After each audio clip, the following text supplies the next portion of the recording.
स्वागत है आपका 18 स्वदेश पर। मैं हूं आपके साथ पूजा त्रिपाठी और आप देख रहे हैं मिड कैप मसाला। और इस शो में हम बात करेंगे मिड कैप स्टॉक्स की, कहां एक्शन देखने को मिल रहा है और वहां पर रणनीति क्या होनी चाहिए, इस पर भी हम आगे चर्चा करेंगे। लेकिन सबसे पहले नजर डाल लेते हैं बाजार पर। और इस वक्त हम देख रहे हैं कि बाजार आज दायरे में ही कारोबार कर रहा है, हल्की कमजोरी के साथ, माफ कीजिएगा, हल्की मजबूती के साथ यहाँ पर ट्रेड कर रहा है।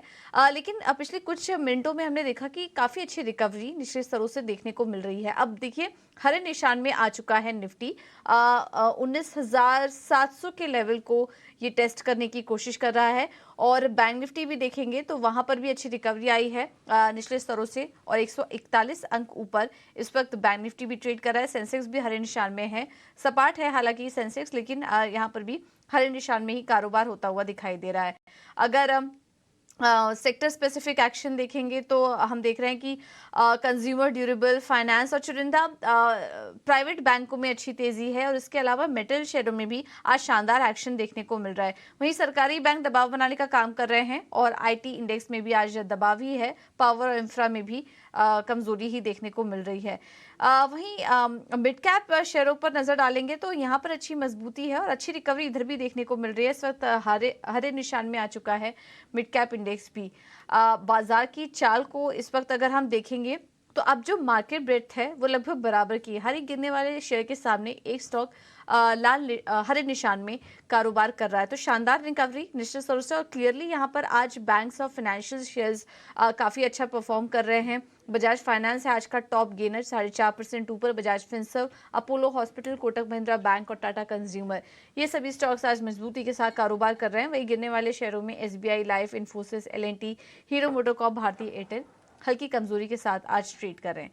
चलिए अब आगे बढ़ते हैं और एक्सपर्ट को भी शामिल करते हैं, उनसे एक बार मार्केट पर भी व्यू ले लेंगे। निर्मल बैंक से हमारे साथ नीरव छेड़ा जुड़ चुके हैं। Nirav, thank you so much 18 स्वदेश को समय देने के लिए। काफी अच्छी रिकवरी इस वक्त देखने को मिल रही है। सेकेंड हाफ में क्या ये मोमेंटम आगे भी जारी रहेगा और आप क्या एक्सपेक्ट करें कि आज की क्लोजिंग 19,700 के आसपास होते हुए नजर आएगी? क्या लेवल्स वॉच करेंगे आज दिन भर? यस, गुड आफ्टरनून पूजा जी। देखिए, मेरे हिसाब से निफ्टी की अगर बात करें तो Nifty at this point of time बहुत बढ़िया एक रिवर्सल आज के इंट्राडे में ऑलरेडी दिखा चुका है। क्यों दिखा है? क्योंकि जो डेटा है वो पॉजिटिव है। निफ्टी इतना नीचे गया फ्रॉम 2200 ऑनवर्ड्स अप टू 19600 और, मगर विक्स जो है वो 11 के पास में ही है। विक्स बढ़ना चाहिए था, जो बढ़ा नहीं है। दैट सेज कि ये जो डाउनफॉल है ये शॉर्ट टर्म इन नेचर है और ज़्यादा प्रभावित नहीं करेगा ये डाउनफॉल। सो आई बिलीव कि यहाँ से एक अच्छी बाइंग का मौका है। करंट लेवल से आप बाइंग कर सकते हैं। नीचे में 19,620 का स्टॉप लॉस लगा सकते हैं और ऊपर में देयर आर चांसेस कि 19,850 19,900 तक निफ्टी ऊपर में आ सकती है। तो वो टारगेट के लिए आप बाइंग करके चलें। ठीक है। और देखिए अब फिलहाल तो बाइंग करने की राय। और निफ्टी अब देखिए 17,700 के ऊपर कर रहा है कारोबार। दिन के ऊपरी स्तर पर बहुत ही शानदार रिकवरी निचले स्तरों से देखने को मिल रही है। तो आज के जो सपोर्ट लेवल थे उसके थोड़ा ऊपर निफ्टी अब निकलता हुआ नजर आ रहा है। चलिए देखना होगा कि सेकेंड हाफ में क्या ये तेजी जारी रह सकती है या फिर ऐसे ही उतार चढ़ाव रहेगा। लेकिन चलिए अब आगे बढ़ते हैं और रुक करते हैं 3 घंटे की ट्रेड का।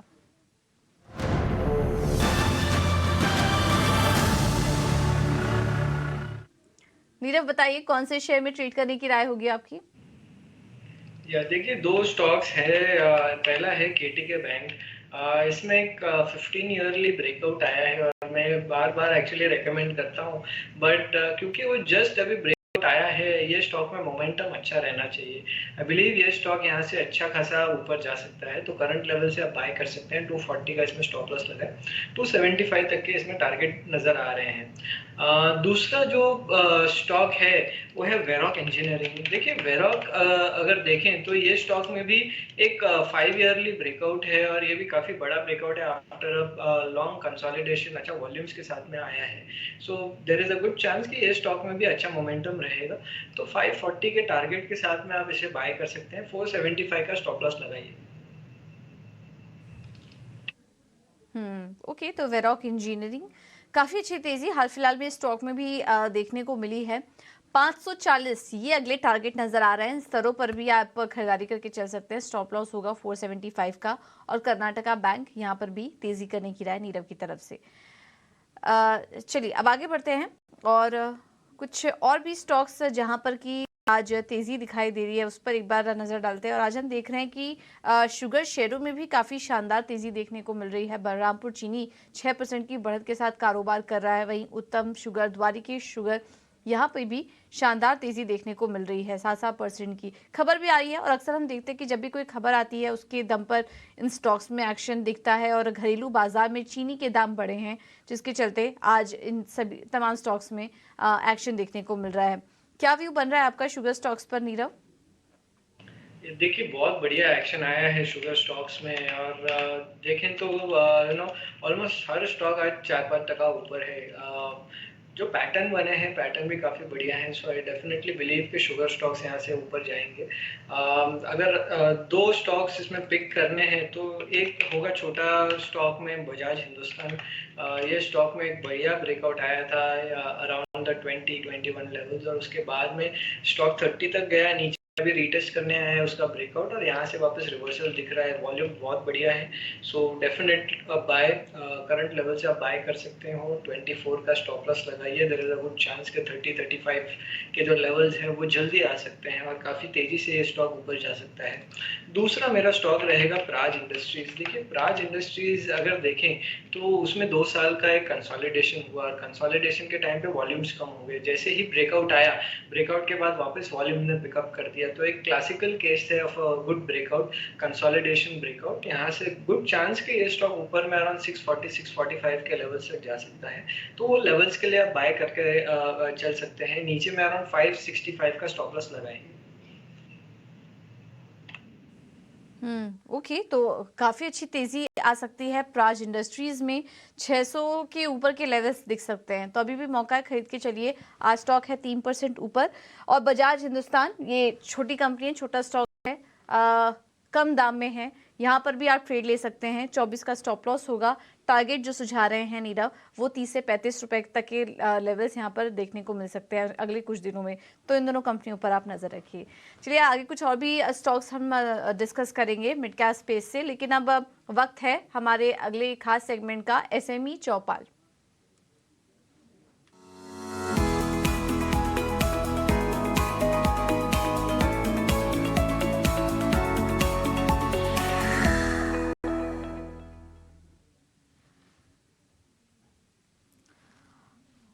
तो इस सेगमेंट में हम बात करते हैं उन कंपनियों के बारे में जो कि स्मॉल एंड मीडियम एंटरप्राइजेस कंपनियां हैं। उनके बारे में बात करते हैं, उनके आईपीओ से जुड़े और उनके बिजनेस कारोबार को हम समझने की कोशिश करते हैं, जिससे कि जो ट्रेडर्स हैं जो एसएमई में पैसा लगाते हैं उनको कारोबार समझने में थोड़ी आसानी हो सके। और हमारे साथ जुड़ चुके हैं अरेबियन पेट्रोलियम लिमिटेड के होल टाइम डायरेक्टर मनन मेहता जी। आपका बहुत बहुत स्वागत है मनन जी शो पर। आपसे जुड़ने से पहले हम थोड़ा दर्शकों को आपके आईपीओ के बारे में छोटी सी जानकारी देंगे। अरेबियन पेट्रोलियम ये कंपनी, इस कंपनी का आईपीओ आज से शुरू हो चुका है और 27 सितंबर तक ये आईपीओ खुला रहेगा। और आपको बता दें कि जो इशू प्राइस है वो 70 रुपए है और साइज जो है वो 20 करोड़ का है। तो इस कंपनी पर नज़र रखिए। कंपनी ने अपना कारोबार जो है वो अंबरनाथ ठाणे में 2015 में शुरू किया था और इंडस्ट्रियल और ऑटोमोबाइल के लिए लुब्रिकेंट कंपनी बनाती है। इस पर हम आगे और भी चर्चा करेंगे और कारोबार को और थोड़ा समझने की कोशिश करते हैं मैनेजमेंट से। Manan ji, thank you so much ET now Swadesh को समय देने के लिए। अरेबियन पेट्रोलियम कंपनी के बारे में हमें कुछ बताइए। कब ये थॉट आपके दिमाग में आया, अभी करंट सिचुएशन कैसी है, थोड़ा बिजनेस मॉडल हमारे दर्शकों को आसान भाषा में समझाइए। Thank you. सबसे पहले हमें मौका देने के लिए ईटीना स्वदेश पे फीचर होने के लिए। अरेबियन पेट्रोलियम लिमिटेड जो कंपनी है, बेसिकली हम लुब्रिकेंट्स बनाते हैं। लुब्रिकेंट्स बेसिकली हमारे 3 वर्टिकल है। एक जो हम बनाते हैं वो इंडस्ट्रियल लुब्रिकेंट्स है, जो इंडस्ट्रीज के अंदर यूज होते हैं। दूसरे जो है हम ऑटोमोटिव लुब्रिकेंट्स बनाते हैं, जो ऑटोमोबाइल और इस तरीके के एप्लीकेशंस में यूज होते हैं। और तीसरा हमारा जो वर्टिकल है वो प्राइवेट लेबलिंग का है। प्राइवेट लेबलिंग के वर्टिकल के अंदर भी हम इंडस्ट्रियल और ऑटोमोटिव लुब्रिकेंट बनाते हैं। सो इंडस्ट्रियल और ऑटोमोटिव लुब्रिकेंट्स जो हम बनाते हैं, this covers across all industries. मतलब आप एक केमिकल ले लीजिए, फार्मा ले लीजिए, आप engineering, heavy engineering, or your automotive. So it covers practically सारे एप्लीकेशन जो भी इस पर्टिकुलर मैन्युफैक्चरिंग इंडस्ट्री के अंदर पाए जाते हैं। हमारी कंपनी बेसिकली जो है, इसके दोनों भी प्लांट जो है ये अमरनाथ मुंबई के क्षेत्र में जो आता है, थाने के क्षेत्र में उधर है। और करीब हमारे टोटली 250 प्लस एम्प्लॉइज है और मोर देन 800 हमारे डायरेक्ट एक्टिव क्लाइंट बेस है, जिसमें हमारे B2B B2C दोनों भी आ जाते हैं। तो कंपनी का कोई कंसंट्रेशन रिस्क नहीं है, हम काफी डाइवर्सिफाइड है अक्रॉस ऑल इंडस्ट्रीज और हम 500 से ज्यादा डिफरेंट टाइप ऑफ प्रोडक्ट्स बनाते हैं। ओके। अब आपके आईपीओ के बारे में भी हम कुछ समझना चाहेंगे मनन जी। ये आईपीओ लाने की क्या वजह थी और जो भी कंपनी फंड जुटाएगी उसका इस्तेमाल आप कैसे करने वाले हैं? जी, यदि आप देखें तो कंपनी के हिस्टोरिकल ग्रोथ हैज बीन पिछले 3 साल के अंदर 109 करोड़ से आज last year we did 242 crore of turnover. और ग्रेजुअली कंपनी का ग्रोथ काफी बढ़ रहा है और इसके साथ ही वर्किंग कैपिटल की रिक्वायरमेंट कंपनी को भी लगती है। सो हमारे जो आने वाले ग्रोथ प्लान्स है, जो हमें जोग्राफिकल एक्सपांशन करनी है, हमें डिफरेंट एक्सपोर्ट टेरिटरीज में भी, जैसे हम आज 20 कंट्रीज के ऊपर एक्सपोर्ट करते हैं, तो इसका भी नंबर हमें बढ़ाना है, हमें और भी कंट्रीज में अपना फुटप्रिंट डालना है। और इंडिया के अंदर भी काफी सारी ऐसी ज्योग्राफीज है which are still relatively unexplored हमारे तरफ से। तो उस पर्टिकुलर क्षेत्र में जब भी हम वेंचर करना चाहेंगे तो इस कारणवश हम ये वर्किंग कैपिटल को रेज करना चाहते हैं। सो ये हमारा जो इश्यू साइज है, इट इज 20.24 करोड़ का इश्यू साइज है, जो हम मार्केट्स के द्वारा रेज करने की बात कर रहे हैं। ठीक है।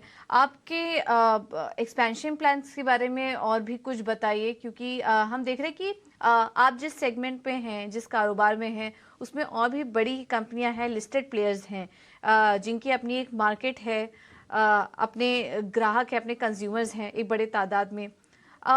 कंपटीशन कैसा देख रहे हैं आप इस स्पेस में, और इन कंपनियों से आप अपने आप को कैसे डिफरेंशिएट करते हैं?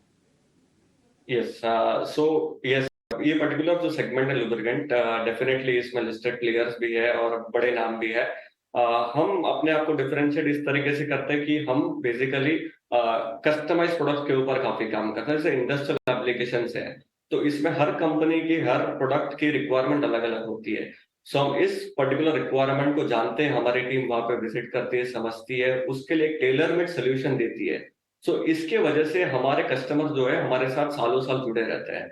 So that is the biggest differentiator what we can provide to our customers. इसके अलावा भी जो हमारे और एक डिफरेंशिएटर है कि हम छोटे से छोटा पैक, मतलब जो प्रोडक्शन का स्तर होता है वो भी हम करने की क्षमता रखते हैं। इसके अलावा भी बड़े से बड़ा ऑर्डर आए तो भी हम एग्जीक्यूट करने की क्षमता रखते हैं। तो हम किसी भी कस्टमर को जो है वो जाने नहीं देते। हम कोशिश करते हैं कि सारे कस्टमर जो है हमारे साथ में सालों साल जुड़े रहे और हमारे इस जर्नी में उनको भी डेफिनेटली प्रोडक्शन एफिशिएंसी का फायदा हो और हमें डेफिनेटली इस कंपनी को ग्रोथ करने के लिए फायदा। मनन जी, आप जितने भी सेगमेंट्स में हैं, आपने बताया आप ऑटोमोटिव में भी हैं, इंडस्ट्रियल्स में भी हैं, और मैं कहीं पढ़ रही थी कि कुछ सरकारी ग्राहक भी आपके क्लाइंटल में हैं, BHEL, BEL, BML जैसे कस्टमर्स भी आप कैटर करते हैं। सेगमेंट वाइज ये बताइए कौन सा सेगमेंट कितना कंट्रीब्यूट करता है, और आने वाले समय में किस सेगमेंट में आपका फोकस बढ़ेगा, क्योंकि अब हम देख रहे हैं कि रेलवे भी अपनी क्षमता विस्तार पर काफ़ी ज़्यादा फोकस कर रहा है। क्या वहाँ पर भी आप धीरे धीरे अपना फोकस बढ़ाएंगे? जी बिल्कुल। देखिए, गवर्नमेंट सेक्टर जो है ये हमारे कंपनी के अंदर एक अहम हिस्सा निभाता है, because 10% of our revenues comes from the government sector.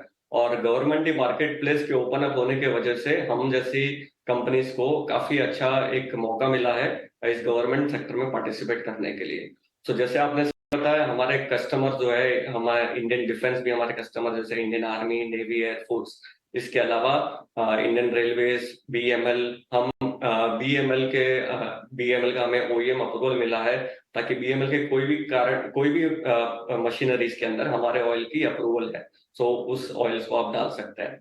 सो इसके अलावा भी बहुत सारे ऐसे मोर देन 150 गवर्नमेंट कंपनीज है जिसके अंदर हमारे सप्लाईज है, ऑल्दो टेंडर बेसिस पे होते हैं, but yes we are establish with a lot of companies पर से।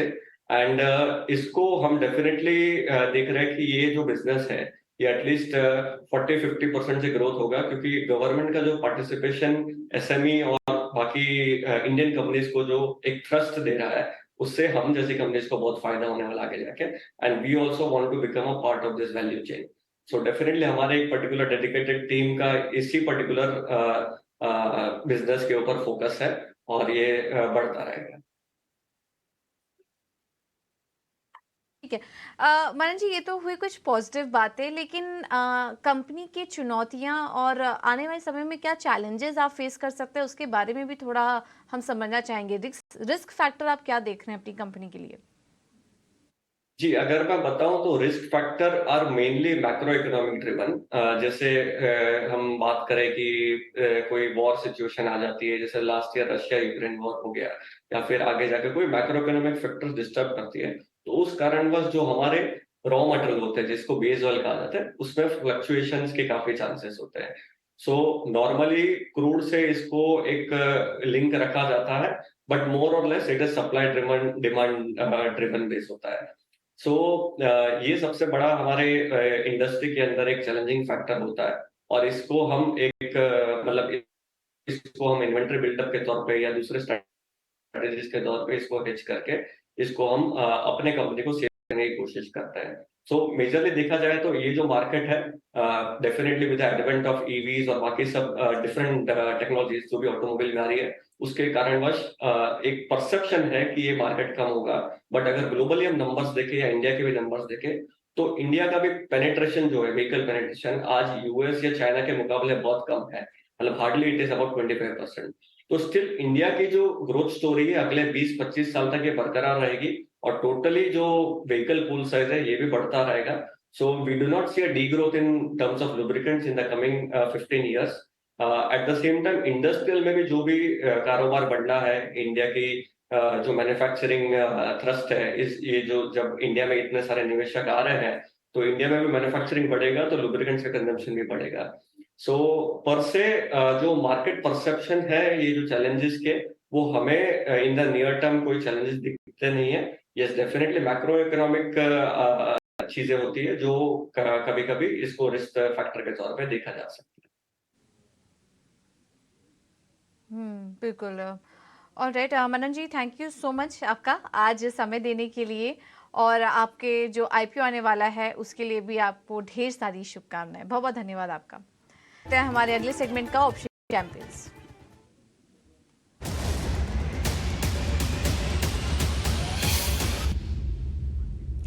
हमारे साथ फोन लाइन पर राजेश पालविया जुड़ चुके हैं। Rajesh, thank you so much समय देने के लिए। क्या ट्रीट सुझाएंगे आज आप?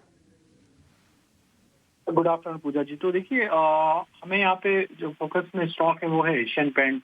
स्टॉक में एक बड़े करेक्शन के बाद अब यहाँ पे एक रिकवरी का ट्रेंड देखने को मिला। टेक्निकल सेटअप में देखे तो एक फॉलिंग ट्रेंड लाइन का ब्रेकआउट यहाँ पे डेली चार्ट पे आते हुए दिखा। आज के सेशन में लॉन्ग बिल्टअप के सेटअप है, तो slight in the money call option 3300 की स्ट्राइक का कॉल ऑप्शन बाय करने की सलाह है। हालांकि पिछले 4-5 मिनट में स्टॉक में एक अच्छा मोमेंटम बनते हुए दिख रहा है। हमने 31 रुपए के आसपास इसको बाय करने की सलाह दी है। 20 रुपए का स्टॉप लॉस रखेंगे, और अपसाइड में हमें लगता है इस ऑप्शन के टारगेट 58 रुपए से 62 रुपए तक आते हुए दिख सकते हैं। जिस तरीके के सेटअप एशियन पेंट के बने, हमें लग रहा है ये मोमेंटम 3360 3380 की तरफ बढ़ते हुए दिखना चाहिए एशियन पेंट में। तो 33 की स्ट्राइक का कॉल ऑप्शन बाय करके ये ट्रेड इनिशिएट किया जा सकता है। तो 3300 का कॉल ऑप्शन लीजिए, और 58 से 62 रुपए के टारगेट्स यहाँ पर देखने को मिल सकते हैं। थोड़ी देर में हम ये स्ट्रैटेजी फिर से रिव्यू करवाएंगे, लेकिन एशियन पेंट्स से देखिए दिन के ऊपरी स्तर पर काफ़ी अच्छी तेज़ी यहाँ पर इस वक्त देखने को मिल रही है स्टॉक में। चलिए अब आगे बढ़ेंगे। राजेश जी, बहुत धन्यवाद आपका समय देने के लिए और ये स्ट्रैटेजी सुझाने के लिए। अब अगला सेगमेंट है मिड कैप के महारथी।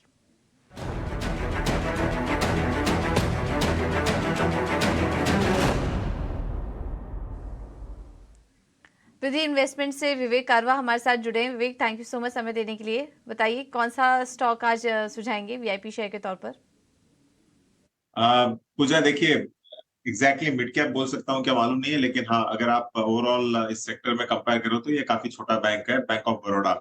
अब हम लोग सब लोग देखें कि पीएसयू बैंक्स, सरकारी जो बैंक सारे बहुत अच्छे कर रहे हैं, और मुझे लग रहा है कि इसमें सबसे मजबूत और ताकतवर आगे चल के भी रहेगा बैंक ऑफ बड़ौदा। इनफैक्ट मेरे रिकमेंडेशन भेजने के बाद ये स्टॉक और भी ऊपर गया हुआ है। लेकिन देखिए कारण इसका ये है, एक तो असेट क्वालिटी इंप्रूव हो रहा है। अगर आप प्राइस टू बुक इसका अगर देखो तो करीबन 1.4 के बीच में चल रहा है, जो काफी सस्ता है कंपेयर टू प्राइवेट बैंक्स। और एनपीएस हिस्ट्री हो चुका है। अब आगे चल के ये अग्रेसिव ग्रोथ दिखाने की पूरी पूरी क्षमता रखता है। तो मुझे लग रहा है कि इसको होल्ड करना, आई मीन बाई भी करना चाहिए, जस्ट नॉट होल्ड। और ये आपको 250 के लक्ष्य के लिए इजी टारगेट हो सकता है। अब दूसरा छोटा कंपनी है डीसीडब्ल्यू, करीबन 1700-1800 मार्केट कैप का रहेगा। अब देखिए केमिकल स्पेस अच्छा नहीं कर रहा था अब तक, लेकिन कंपनी ने काफी चीजें इम्प्रूवमेंट किया है ऑन द मैनेजमेंट फ्रंट। और उनका एक केमिकल है, ये केमिकल का नाम मुझे दिमाग में याद रहते नहीं है, लेकिन हाँ एक केमिकल है जो सोल प्रोड्यूसर है ये इंडिया में। तो ऑलमोस्ट मोनोपोली स्टेज समझ लीजिए इसका। आगे चल के मुझे लग रहा है कि ये आराम से यहाँ से 10 एक रुपये और ऊपर जा सकता है, तो अंडर वैल्यूड लग रहा है ओवरऑल। लॉन्गर टर्म में और भी ऊपर जा सकता है, लेकिन हाँ शॉर्ट टर्म में भी आपको 69 तक दिखा सकता है। तो बैंक ऑफ बड़ौदा और डीसीडब्ल्यू बाई रिकमेंडेशन रहेंगे। ओके, थैंक यू विवेक आपका ये रणनीति सुझाने के लिए। चलिए मिड कैप मसाला में फिलहाल इतना